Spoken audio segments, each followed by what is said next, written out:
Sa isang malawak na disyerto, makikita dito sila Lowell at Yura. Sinasabi ni Lowell na sa wakas, pupunta na siya sa impyerno upang makuha ang nakatagong piraso ng Devil Slayer. Sinasabi ni Yura na sigurado ba siyang ayos lang na umalis siya sa posisyon niya, kapag nasa sobrang panganib na ang imperyo, Lowell. Sinasabi ni Lowell na sa wakas, pupunta na siya sa impyerno para makuha ang nakatagong piraso ng Devil Slayer. Ito ay pinaka-epektibo para sa kanya, upang makabalik sa lalong madaling panahon, kaya magtiwala sa kanyang mga kasama. Sa isip-isip ni Lowell na naniniwala siya na magkakaroon siya ng mas mataas na halaga kaysa sa sinuman sa hinaharap. Ang kapangyarihan ni Ms. Yura ay magiging isang pangunahing lakas mula ngayon. Sinasabi ni Yura na kung malaki ang maitutulong niya kay Yangwoo, magtatagumpay siya kahit gaano pa katagal. Bagaman ang kanyang kakayahan at hitsura ay maaaring mahusay, sa palagay niya ay dapat niyang bantayan ang babaeng nagngangalang Suwa.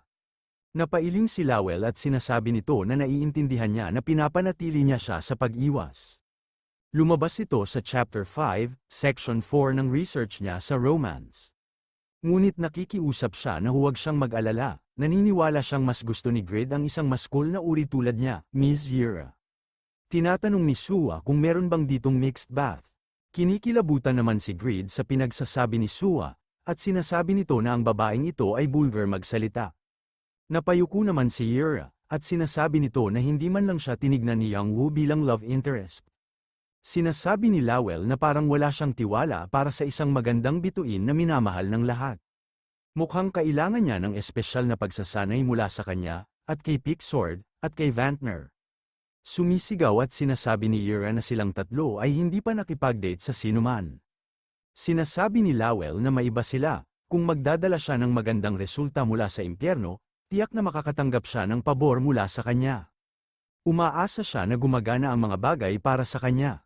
Sinasabi ni Yura na hindi naman talaga yun ang pinupuntirya niya, pero magdadala siya ng magandang resulta para sigurado, sa malawak na kagubatan, may malakas na sumisigaw. Ito pala sila Ruby at Sexy High School Girl, at may malaking halimaw na namatay. Nagbuntong hininga si Sexy High School Girl at sinasabi nito na napakaraming nakakainis na halimaw. Kailangan nilang kumuha ng mas maraming security o mersenaryo. Nakangiting sinasabi ni Ruby na kailangan niya ng maraming aksyon, Sexy High School Girl, kaya walang dapat ikabahala. Sinasabi ng nakadilaw na buhok na lalaki na salamat. Sisiguraduhin niyang sasabihin niya ang pabor na ito sa ibang mga bagong manlalaro. Sinasabi ni Ruby na Yeram, panahon na para bisitahin ang mga bata sa kastilyo. Tayo na, sinasabi ni Sexy High School Girl na syempre, hinding-hindi aalis ang Saintess Knight sa panig ng Saintess. Namumula na tinatanong ng lalaki na kung siya ba si Ruby, kung nagkataon. Nabigla naman dito si Ruby at sinasabi nito na oo, siya nga. Nasaktan ba siya? Sinasabi ng nakadilaw na buhok na ang kanyang mga kaibigan na bumisita sa Reinhardt ay pinuri siya ng husto.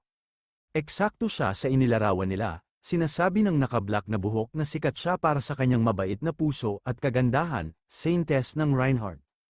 Sinasabi ni Ruby na isang napakasamang ugali na suriin ang isang tao batay sa kanilang hitsura. Kahit na sila ay may masamang iniisip, naiintindihan ba nila, may isang tao na kamakailan ay nagmula sa Eastern Continent. Sinasabi ni Sexy High School Girl na iwan na nila ang mga lalaking ito dito, at pumunta na sila sa kastilyo. Napapaisip siya ngayon tungkol dito, hindi ata nakapag-login si Yangwoo. Tagal niya na siyang hindi nakikita sa kastilyo, syempre, tinignan niya lang yung kwarto niya. Sinasabi ni Ruby na nagmamakaawa lang siya na mahuli siya. Malamang na napakahirap makakuha ng bagong blueprint ng item. Ipagpatuloy nila ang pagsasanay para hindi sila mahuli. Sinasabi ng system na mayroon kang karanasan sa 100 mga klase, mas naiintindihan mo na ngayon ang iyong mga tao. The King's Roll 1, Quest completed, nakuha mo ang recipe para sa King's Sword bilang malinaw na gantimpala. Sumisigaw at sinasabi ni Grid na sa wakas, natapos niya na. King's Roll 2, ang level mo ay masyadong mababa para simulan ang quest na ito. I-unlock ito sa level 350. Sinasabi ng lalaki na ang pagsusuot ng kakaibang outfit ng grupong ito ay kakaibang nagpapasigla sa kanya. Ang impresyon ng mga tao sa mga tagapaglinis ay bumuti rin. Maraming salamat, sinasabi ni Grid na dahil sa pagpapanatiling malinis ng mga lansangan mula sa isang lugar kung saan hindi napapansin ng mga tao. Marami siyang natutunan sa kanila guys, sa isip-isip ni Grid na lahat ay nagsisikap na maibalik ang mga antas ng pasilidad, na na-reset, nang ang teritoryo ay nagbago mula sa maharlikang kabisera ng Ethnol, tungo sa domain ng Overgeared Kingdom. Kung ang quest na ito ay hindi niya naranasan, at ang lahat ng uri ng trabaho, hindi niya malalaman ang bagay na ito. Blueprint, King's Sword, Rank, Unique, matututunan mo ang recipe upang lumikha ng King's Sword. Kondisyon, King Grid, napapatanong si Grid kung bakit gagantimpalaan siya ng recipe lang. Nagtrabaho siya ng husto, ngunit hindi man lang siya binigyan ng kumpletong item.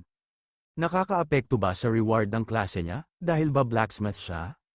Bigla na lang ito nadepa, at sa isip-isip nito na kung gayon, makakakuha ba si Ares ng mga quest rewards na nagpapalakas ng combat strength ng kaharian niya, dahil general siya. Matagal na siyang hindi nakakaramdam ng ganito kalungkot. Tuwang-tuwa sila at sinasabi ng babae na tigolinas siya. Sabi ng mga anak niya na nirerespeto niya sila sa paglilinis ng mabahong lugar. Sinasabi ng bata na salamat dahil pinapanatili nilang malinis ang city. Mr. Cleaner, nasaktan ba siya? Dapat niya bang sabihin ito sa Saintess? Sinasabi ni Grid na huwag na, salamat, sa isip-isip ni Grid na napakabait ng mga tao niya. Ang mga NPC mula sa ibang mga bansa ay napaka-unfriendly dahil sa mataas na pagmuni-muni ng katotohanan. Ang kanyang mga kaibigan ay nagsusumikap upang matiyak na ang mainit na kultura ay mag-uugat, marahil dahil sa malupit na mundo na kanyang ginagalawan noon.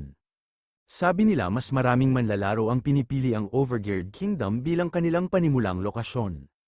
Patas na kabayaran para sa tapat na pagsisikap, ang mga bagong manlalaro ay dapat na magkaroon ng isang magandang oras sa Overgeared Kingdom.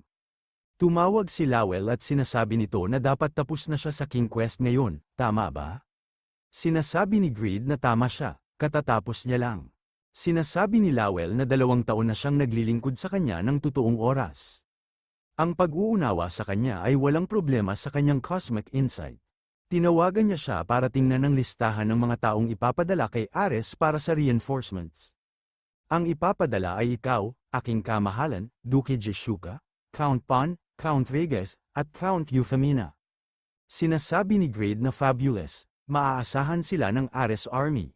Sinasabi ni Lowell na maaaring maliit ang bilang ng mga reinforcement na ipinapadala nila, ngunit kasama dito si Jeshuka, na higit pa kay Crowgel sa kanyang Red Phoenix Bow, at si Pan at Regis, ang kambal na haligi ng Overgeared Squad at ang pinakamalakas na anti-personnel combat force, at si Euphemina, na lalong lumakas matapos makuha ang Mamad's Quest at Wielding Magic.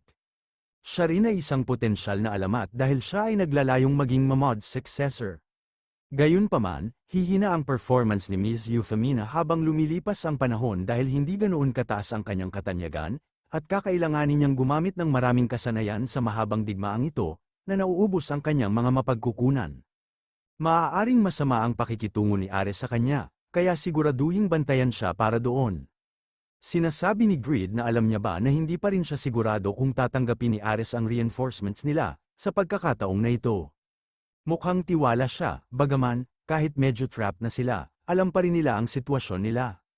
Sa tingin niya ba napakadali nila itong tatanggapin? May biglang bumangga kay Grid na isang bata, nagtitigan ng mga ito, habang nagsasalita si Lowell at sinasabi ni Lowell na makikinabang sila kahit anong desisyon niya. Pag tumanggi si Ares, babagsak siya, at kung tatanggapin niya, makakakuha sila ng impormasyon tungkol sa kanyang hukbo, na magagamit nila sa paghahanda sa hinaharap. Sinasabi ni Grid na oo, hindi bagay sa kanya ang mind games. May tiwala siya sa kanya, Lowell, susubukan niya ang lahat ng kanyang makakaya. Tumakbo na ang bata at tinatanong ni Grid kung okay lang ba siya bata. At sinasabi nito na may mga bata ngayon, sa isip-isip ni Grid na para sa lahat na nakatira sa Overgeared Kingdom. Lipat naman tayo sa ibang lugar, sa Belto Kingdom, sa Ares Dukedom. May nagsasalita at sinasabi nito na gusto ng Overgeared Kingdom na makipag-alyansa sa kanila para tulungan sila sakupin ang Belto. Gusto nilang sama-samang lumaban sa imperyo, sinasabi ng nakablu na buhok na paano nila nalaman ang plano nilang sakupin ang Belto. Sinabi ba ni Crowgel ang impormasyon kapalit ng proteksyon? Sinasabi ng isang lalaki na napakalakas ng pride ni Crowgel. At batid ng nakablo na buhok na nagbalik ang Red Knights matapos makamit ang isang mahusay na tagumpay sa labanan ng mga Tatieren, na kanilang nilahukan sa ilalim ng bandila ng Belto. Ngayon na ang imperyo ay tumutuon sa pagpigil sa kanila, tiyak na nahihirapan sila. Sinasabi ni Ares na sila ay kumikilos na parang nagpapahiram ng isang kamay, ngunit sila ay nasa isang napakahirap na sitwasyon. Sa isip-isip ni Ares na hindi sila papansinin ng imperyo pansamantala, kaya niya nasakupin ng Belto ng mag-isa sa sandaling lumago ang kanyang lakas sa kanyang husay. Ang disbentahan ng pagiging late bloomer ay mas magtatagal. Ngunit hindi na kailangang mawala ng pasensya at tumulong sa isang katunggali. Sasabihin sana ni Ares na tanggihan sila, pero hindi pa tapos ang sasabihin nito, may biglang tumawag, at sinasabi nito na Lord Ares. Pag-uulat mula sa reconnaissance, ang Royal Army ng Belto. Napapaatras na nila ang Ares Dukedom, gulat na gulat ang semikalbo na lalaki at sinasabi nito na ano. Pero walang dahilan ang kaharian ng Belto para salakayin sila, hindi pwede ito. Sinusubukan ba nilang panagutin sila sa pagkatalo nila laban sa imperyo? Tumatawa at sinasabi ni Ares na inaasahan nila na tatanggihan niya ito. Sinasabi ng nakablo na buhok na oo, si Lawel, ang kasumpa-sumpa na strategist ng Overgeared Kingdom ay tiyak na naghatid ng kanilang balak sa kaharian ng Belto. Sinasabi ni Ares na sinusubukan nilang sumakay sa kanilang plano na palawakin ang kanilang kapangyarihan ng tahimik. Kung ano ang isang walang ingat na pamamaraan, sinasabi ng semikalbo na lalaki na napakaduwag niyan. Paano nila magagamit ang ganitong mapilit na pamamaraan kung saan dapat sila ay nagmamakaawa sa kanila? Sakupin na lang nila ang Belto sa lalong madaling panahon, at sirain ang Overgeared Kingdom. Naiinis at sinasabi ng nakablo na lalaki na ang kapangyarihang militar ng kalaban ay kumalat sa buong kaharian ng Belto, kaya't maaari silang magkaroon ng pagkakataon kung makakapagtiis sila ng matagal. Ngunit kung ang Overgeared Kingdom ay magpasya na pumanig sa Belto, sila ay magiging dehado. Sigurado siya na alam nilang mapapansin nila ito, paano nila pinaplano na harapin ang mga kahihinatnan. Sinasabi ni Ares na relax lang Scott, susulitin lang nila ang krisis na ito. Ngayong dumating na ito, kukunin na lang nila ang lahat ng kailangan nila sa kanila. Tanggapin ang alyansa at maghanda sa labanan, sa lugar ng labanan. Tumawag si Lawel at tinatanong nito kung sumama na ba siya sa reinforcements na umalis kanina. Nagtakda ng kondisyon si Ares, Lord Greed, sa kasalukuyan, pinalibutan sila ng maharlikang hukbo ng Belto mula sa lahat ng panig, na pressure sila. Sinabi nila na kung maaari nilang ihinto ang dalawa sa mga unit ng Belto sa loob ng 3 araw, tatanggapin niya ang alyansa. Ito ay sobra na pero hindi dapat maging masyadong mahirap. Ngunit kailangan niyang tiyakin na kumilos na parang mahirap, tama?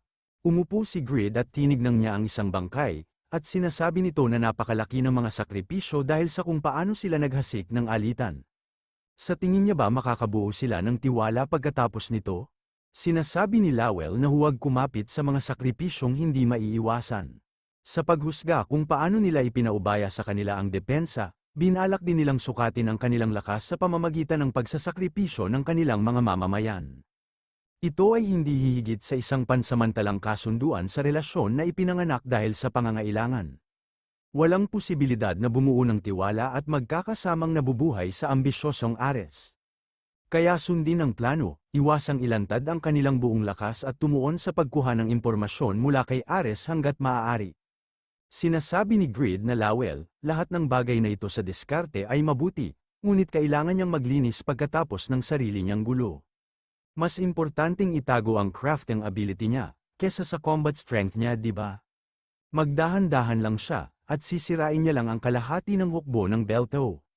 Nagulat naman dito si Lawel at sinasabi nito na ano, kalahati. At papatayin niya sila, ang layunin ng planong ito ay upang itago ang kanyang lakas. Bakit hindi niya maintindihan yun? Sigurado ba siyang tama ang narinig niya, Lord Greed? Kanina pa kino-contact ni Lawel si Greed, at paulit-ulit nito tinatawag si Greed. Sa isang kampo, may sumisigaw at sinasabi nito na siguraduhing i-double-check kung may naiwan sila, at maghintay ng signal. Sabay-sabay naman sumigaw ang mga sundalo na yes sir. Sinasabi ni Duque Vanish na nagsisisi na ba siya sa pagkikimkim ng mga suwail na kaisipan, Duque Ares. Kaawa-awa siyang taksil, sa isip-isip ni Duque Vanish na upang bumuo ng Belto Army, sa isang puwersang may kakayahang lumaban sa imperyo sa loob lamang ng 3 taon. Nakakatakot ang kanyang mga kakayahan, alam niya na ang isang kasing talino niya ay hindi magiging loyal sa isang mahinang bansa tulad ng Belto. At sa tamang panahon, dumating ang balita na binabalak niyang mag-alsa, ilantad ang kanyang masasamang intensyon sa mundo. Natalo niya na ang karamihan sa kanyang hukbo, kaya paano niya pinaplanong pigilan ang 10,000 elite Royal Knight? Mamatay sa mismong mga sundalong sinanay niya para linlangin ang kanilang kaharian, Ares. Sa ibang lugar, sinasabi ni Scott na ipinadala ng hari ang lahat ng 10,000 na level 290 na Ironclad Demon Cavalry.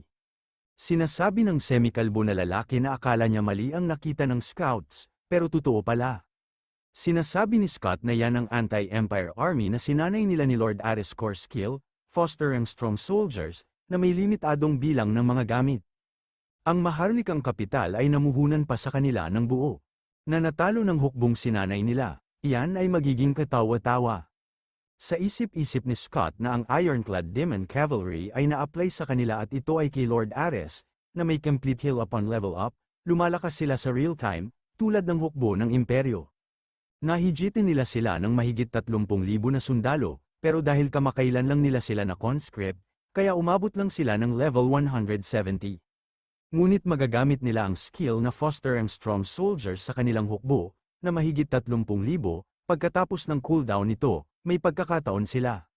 Buti na lang at hindi dumaan sa third-class advancement ang Ironclad Demon Cavalry, kaya kailangan nila magtiis kasama ang 160 combat-ready members ng guild nila, at ang overgeared reinforcement.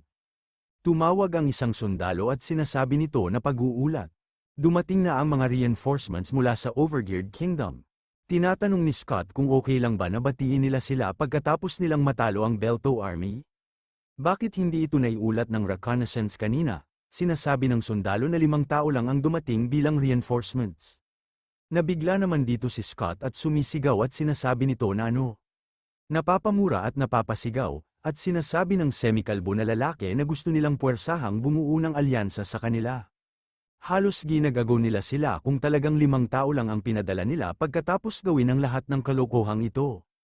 Gusto nilang matalo hanggat maaari habang sila ay nagdurusa ng ganap na pagkalipol. Alam niyang hindi sila dapat nagtiwala sa kanila sa simula pa lang, nang ailip nila ang impormasyon sa kalaban.